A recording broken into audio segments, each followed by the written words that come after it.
So I know we've already zoned a number of properties, and at least 4 of those properties have some velocity in terms of the development. And with those properties, what we can do going forward is really think about where their location is and how they integrate with the nearby community. And as I mentioned earlier, this integrative concept is something that's really important. So transportation-oriented development, which most of these housing developments that have the velocity are near major transportation hubs, that's key. So whether it's near one of the BART stations or a Wheels bus hub or the ACE train. Also being near jobs, certainly. So you have housing, jobs, transportation, and then also thinking about the retail and entertainment mix is important. And I really like the idea of walkable communities. And certainly when I think about Hacienda, right now the way Hacienda is designed is not designed with the pedestrian in mind, and this is something that we can discuss going forward. Right now, look at something such as lighting. Right now the lighting is designed for the automobile, and there may be a way to redesign Hacienda so that the lighting is more pedestrian friendly. Also the corporate campus structure from the 1970s, 1980s, that's not what businesses want today or what the workforce wants today. Today, modern businesses want to be closer to the sidewalk, so to have an entryway from the sidewalk and maybe a parking structure in the back or off to the side. And so thinking about some of those different design options, I think is really important, and how that integrates with the workforce housing. Certainly if you go to Hacienda today, you see a lot of people who live in Hacienda Park and walk across the street to work.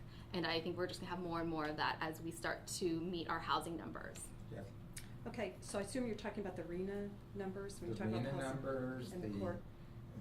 court settlement, Okay. or court order. Yeah, court order. And how. Okay, I just want to clarify in the Right, RENA. right. So I served on the Housing Element Task Force that went through the process of identifying properties that could be rezoned for the 30 units to the acre to satisfy the RENA numbers, and I think we had a couple of key things that we looked at or considered overreaching or overarching. One was that they be distributed and balanced as best we could throughout the city so that we didn't have it concentrated necessarily in one location, which was the message that we heard through our public workshops and things. And then we also tried to respect the property owners that whose properties were identified and didn't necessarily want to be rezoned. And combining that with the matrix of services and things that would be near and appropriate for that kind of housing, like transportation, shopping, retail, etc. And came up and we did rezone the 9 properties in time to satisfy the court order. And to date, one of those has been actually approved, was just approved by the Planning Commission. It is what I would consider a very high quality apartment community, complete with about 10,000 square feet of retail right there and lots of amenities. Now going forward, we did that in a very condensed timetable since we were under court order. We need to rezone some more for at the end of 2014 so that we are not zoning, we have our housing element in compliance and we're not zoning by right, which would be, I think, a disaster for the city. So I think that we need to engage the community on some out-of-the-box kinds of thinking on what we want that to look like now that we have some time. And certainly I think the east side is a place where we're going to have some of it. It's just I got to tell you, I'm tracking with you, and maybe it's just me, but whenever somebody says out of the box, I roll my eyes. Okay. So well, let me explain then what I mean by that. So when we did at the task force, because it was so condensed, we just did everything at 30 units to the acre. Mm-hmm. We didn't stop and ask ourselves, what would it look like at 40 units to the acre or 50 units to the acre? Or are there some places that say are strip centers that maybe need to be redeveloped, and when they're redeveloped they could have the housing on the top of it? That's what I mean by asking ourselves, are there some different ways to get it? So I'll take back my out-of-the-box comment Okay, there. that's okay, I just trying to. Okay, and so on the east side, we're going to have some numbers, we're going to have some of this, some of that housing will satisfy those numbers. I mean, I think it's too early for the task force to be able to say how much. The good thing is for the next RENA cycle, we're only going to need about 4 acres of the 30 units to the acres. So it's gonna be a lot easier for us to do and to figure out, you know, what makes sense and everything. So, I think that's it in a nutshell, what I would do. But I think the main thing is we need to take advantage of the time and think through what the best strategies and options would be. David? Sure. So I have a little bit different take on this. I think we may have lost the battle when it comes to the lawsuit and our forced rezoning, but I don't think we've lost the war. I don't want to go fight that battle again, but I think we still need to keep fighting for Pleasanton's local control. I don't want Pleasanton to become just one district in a one Bay Area regional. Okay, you think you may have lost the battle. Decode all that in the for me. lawsuit, we lost that battle, but I don't think we lost the war when it comes to maintaining local control. Sorry about that. Yeah. What do you mean by that? And what I mean is I think we, as local communities in the Tri-Valley area, I think we need to start working together to push back on One Bay Area and Sacramento and let them know that we want to maintain our local planning control. What is that? What would you do differently? There's elections coming up in 2 years. We need to raise awareness within our community so that our citizens understand what's going on and outside our community, so that they understand what's going on, and so we can put pressure on the politicians who are being elected. Okay, so so help me understand, from a strict policy perspective, setting aside the politics, what would you do differently then?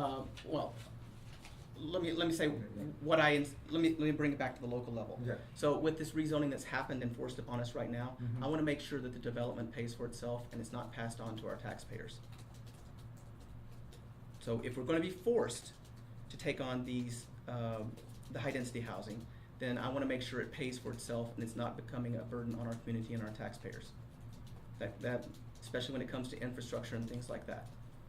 And on top of that, it's going to bring in a lot more students into our school district, and I don't know how our Pleasanton school district is going to be able to accommodate all those students. That's a big question.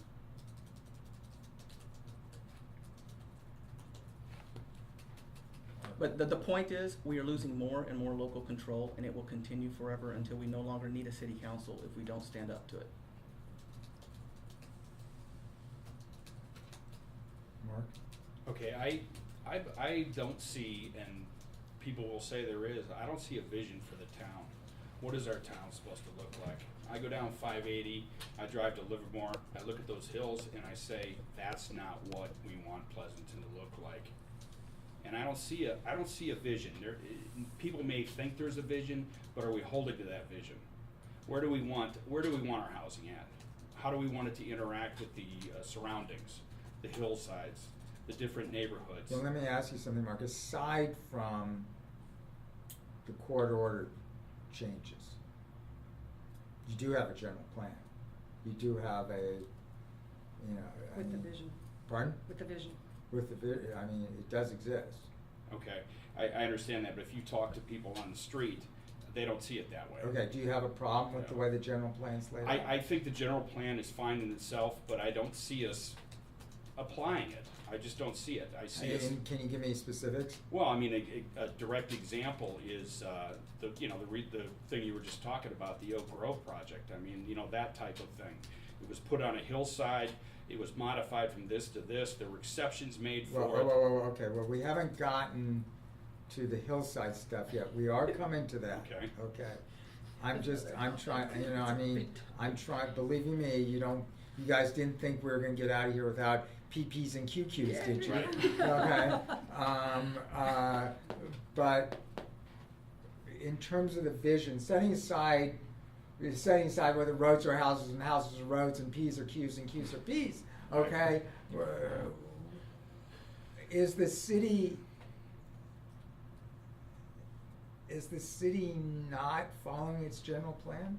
Well, I think there is a general plan, but is it right? I mean, Olivia touched on this a little bit. What I see is multi-million-dollar homes, and I see the lower-income homes. I don't see the middle ground for people to move into. I don't see our kids have an opportunity to come back to the area and have a chance to You live see the here. multi-million and the low-income homes. Right. You really in Pleasanton don't see anything in between? Oh, I see it as existing, but I don't see the growth being there. No, I don't. Okay. You don't see the growth in terms of Of new housing and things of I that see what nature. you're saying. I understand there's new apartments, there's new condominiums coming in, there's new complexes, but the ultimate goal of everyone is to own a home. Okay.